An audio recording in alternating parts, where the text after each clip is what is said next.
Stari, a je to tvoja mama?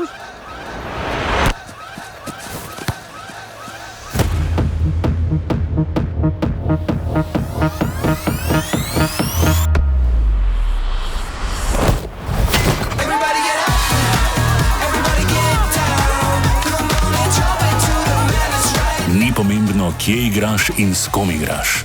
To je tvoja igra.